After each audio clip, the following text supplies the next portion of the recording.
a gente tá junto em todos os momentos, né? E que uma tem que apoiar a outra, né? Que eu tô aqui não para fazer uma cobrança, mas que a gente está aqui para melhorar junto, para a gente aprimorar nossos conhecimentos, tanto os teus quanto os meus, e para que a gente possa fazer algo melhor, né? Por todos, né? Principalmente pelos nossos alunos, né? Então, eu acho que ela diz tudo, né, nessa música, né? Sim. O que você achou, prof? Então, ela realmente, né, que você falou, ela é uma música assim que faz a gente pensar, né? E a gente busca sempre passar o melhor, né, para os nossos alunos. A gente procura ensinar da melhor forma possível, né? Passar o nosso conteúdo, fazer com que eles entendam aquilo que realmente a gente, né, queira passar.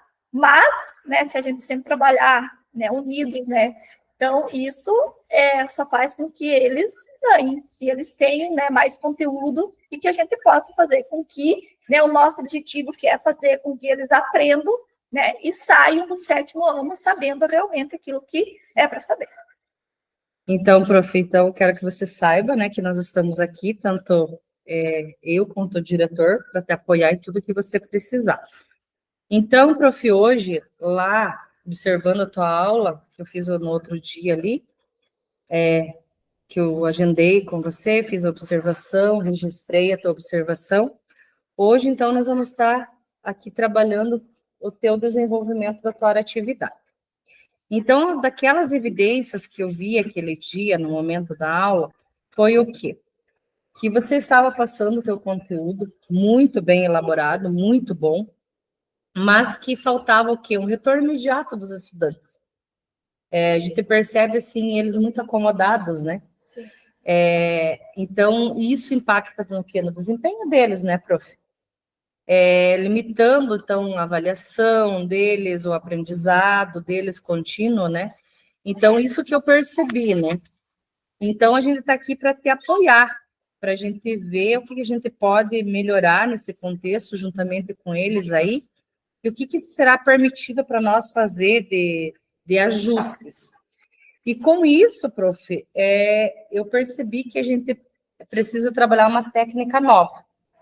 E essa técnica nova que eu escolhi, prof, para estar passando aqui, conforme essa necessidade, né, dos alunos, dessa pouca participação ativa durante a atividade, de ajustar, tipo, essa aula conforme, então, a necessidade dele, é o planejo em dobro, prof. Não sei se você já ouviu falar dessa técnica, se você já em algum curso que você foi, como que funciona essa técnica, mas eu gostaria de te passar um videozinho sobre a técnica, primeiramente, para depois a gente poder estar conversando. Pode ser, prof? Pode ser.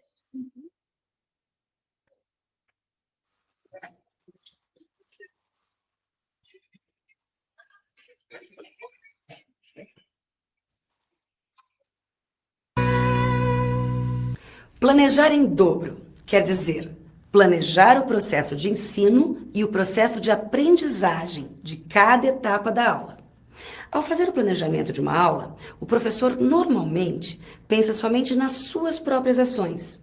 As atividades estão todas centradas nas ações de ensino, ou seja, do professor, mas que não necessariamente se refletem em aprendizado.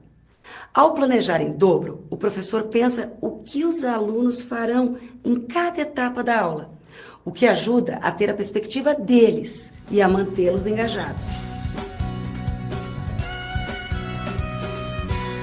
Oi, tomando cafezinho. Você dá uma pausa, né? Precisa mesmo. Tô com um problema lá na minha sala, você não tem noção.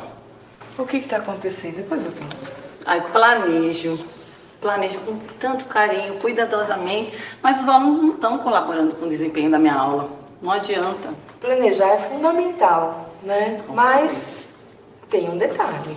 Detalhe? Como assim detalhe? Lembra da técnica que a gente já conversou, planeja em dobro? Do livro Aula Nota 10? Isso! Ah, sei. Mas eu vou ter que planejar 2 vezes? Não. O planeja em dobro é a técnica de planejar a atuação do aluno e do professor o tempo todo simultaneamente. Vamos pensar num exemplo. Vamos dizer que você está trabalhando o ciclo da água, que é do teu currículo. Você vai iniciar a aula escrevendo o objetivo, você vai apresentar imagens para sensibilizar os alunos. O que você quer que eles façam nesse momento das imagens? Você quer que eles só assistam silenciosamente ou você quer que eles escrevam as impressões deles? Enquanto você está passando a imagem, você tem que pensar naquilo que os alunos também farão. Esse é o planejar em dobro. Depois, por exemplo, você discutiu as imagens, aí você vai à lousa escrever o esquema do ciclo da água. O que os alunos vão fazer? Se eles antes estavam só assistindo a imagem, eles vão agora copiar esse esquema? Então você tem que dizer para eles, agora a gente vai pegar o lápis, o caderno, abrir na página tal, para poder copiar. Enquanto eu estou aqui escrevendo na lousa, vocês vão copiar. Tudo isso você cuida no planejamento. Assim, durante a aula, você já tem a agilidade de cada momento acontecer. Mas no meu planejamento eu faço como? É simples, ó, vou te mostrar aqui. Você já escreve o objetivo das atividades, não é? Isso.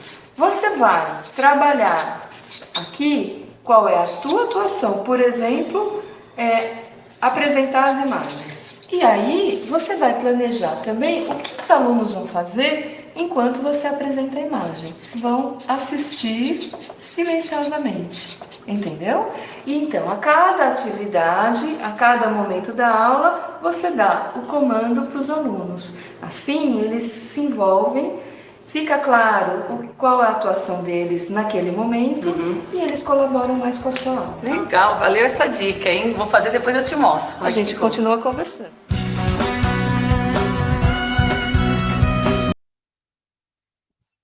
Então, professora, o que você achou dessa técnica? Técnica boa. Boa, né? Sim. Vamos tentar aplicar? Então, a intencionalidade, prof, dessa técnica é o planejar, né, com maior cuidado. Porque a gente pensa, até mesmo nós, né, pedagogos, a gente pensa em planejar aquela aula maravilhosa que chame a atenção do nosso aluno, para que a gente consiga ver o desenvolvimento dele. Mas também a gente precisa pensar de que forma que eles estão vendo, né?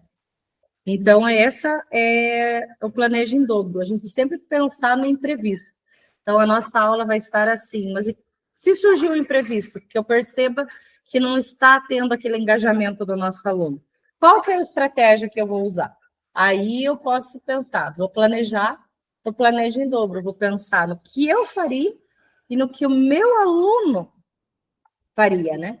Então, eu vou ter que pensar das duas formas, prof, garantindo, então, sempre a estrutura eficaz do nosso conteúdo. Tu acha, prof, que é possível te auxiliar essa técnica, que você pode utilizar ela, que ela pode suprir as tuas necessidades nessa turma? Sim, podemos pensar, né, e organizar aí, né, e eu vou planejar e, né, passar para eles para ver o que eles vão, né, qual vai ser o retorno deles. Sim. E tu acha, prof, que vai ficar mais acessível para você, por exemplo, elaborar, prof? Tu acha que vai ficar mais fácil? Tu acha que tu terá mais dificuldade, prof? Como que tu pensa no teu planejamento? Como que tu acha que tu vai conseguir se adequar? Tu acha que tu terá dificuldade? Deixando claro, né, que se você tiver dificuldade, a gente está aqui, né, para ajudar. Mas tu acha que essa técnica ela vem para contribuir ali para o teu ambiente de aprendizado dos teus alunos? Eu acho que todas as tentativas, né, todas as novas técnicas, elas são válidas, né? Então, a gente planeja, a gente tenta, e se der certo, a gente continua aplicando. Uhum. Então, prof, então eu pensei que essa técnica ela vai trazer uma melhoria na tua prática, que já é maravilhosa, né? Deixar bem claro que a tua aula é muito boa, ela é excelente, mas que a gente ainda pode melhorar ela um pouquinho mais. Que os benefícios, então, que a gente espera dessa aula, que seja o engajamento desses alunos, um melhor aproveitamento da aula, que a gente veja que eles se sintam envolvidos, né, que se encerre as brincadeiras, né, nessa turma, que ele pode influenciar, né, então, bastante no aprendizado do nosso aluno, e que também, depois, a gente vai fazer uma análise, né, dos resultados, né, indicando, né, através de avaliações, quais que foram os desempenhos desses nossos alunos. Então, e também através dos feedbacks, né, prof?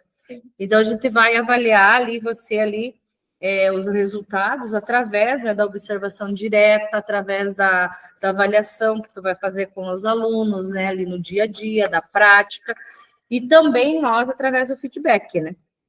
Então, para que tudo isso seja adotado, uma melhoria do nosso planejamento, né, do nosso aprendizado. E isso eu acho que traz, né, o uso dessas nossas metodologias, né, ativas mais voltadas para o aprendizado, né? Porque quando a gente fala, a gente pensa no quê? A gente pensa ali na questão, eu vou planejar da melhor maneira possível no ensino, né? Sim. Mas a gente deixa de pensar no nosso aluno, né? Como que ele está, né? Como que ele vai receber, né, o nosso conteúdo. Então, essas técnicas, elas são bem-vindas, porque faz com que a gente, né, apresente o conteúdo de maneiras diferentes e que o aluno tenha a participação que realmente a gente espera. Prof, então você conseguiu compreender o que é a prática? Sim. Então, dentro dessa prática, nós temos 4 tipos de prática, prof. Que é a prática da... Deixa eu voltar aqui para te mostrar, prof. Aqui. Nós temos a prática da técnica Planeje em Dobro. Tudo em lugar, sinergia com ritmo, planejamento para responsabilidade, sinergia com o entendeu, orientando para o sucesso e adaptando, né, e incluindo. Então, a gente vai escolher, prof, essa aqui, sinergia com o entendeu. O que é a sinergia com o entendeu? É o planejamento de respostas, algo que requer que você atenha ao padrão que estabeleceu inicialmente lá da tua aula, que você não fuja daquilo. É fácil deixar passar sem querer algum erro as respostas dos estudantes, porém é muito mais difícil fazer isso quando você pode imediatamente comparar o trabalho dos estudantes com um exemplo de ordens mais prática do dia a dia. Então, você vai, de repente, a gente perde uma resposta deles ali, porque a gente não atrelou essa resposta ao que eles vivem no nosso dia a dia. Então, talvez seja mais fácil a gente fazer isso, né, prof? Colocar essas respostas como algo que eles vivenciam, né? Então, anotar as respostas possibilita que você vivencie a aula pelos olhos deles e pode ajudá-los a prever melhor os erros. Então, essa é a nossa técnica básica. Eu sei que você já conhece cada um, você conhece a história de cada um dos nossos alunos, por nós sermos uma escola não tão grande, né, prof? A gente começa a identificar cada um dos nossos alunos. Sim. Então, a gente conhece já essa vivência, né? Mas tudo isso é para garantir, como eu falei, o quê? Garantir a necessidade que eles precisam de desenvolver o aprendizado, né? E a avaliação, a gente precisa estar revendo nossos conceitos. De repente, aí, por essas respostas que você consiga olhar ali nos olhos deles e identificar, a gente possa fazer um outro tipo de interpretação, né? E compreender ela ali no tempo real, o que está acontecendo de aprendizado. Tu acha que é possível, prof, nós trabalharmos essa técnica? Sim. Uhum. Então, prof, eu acredito que seria isso que nós estamos aqui focadas em fazer, né? Destacar sempre, né, que a nossa intencionalidade é sempre, né, prof, o bem-estar dos nossos alunos, né? Que é sempre aqui, ó, prof, como a gente está vendo no planejamento, né, nosso de aula, a gente ter um melhor ajuste, estar sempre bem engajado, né, nas estratégias para a gente passar para os nossos alunos, preparar-se sempre de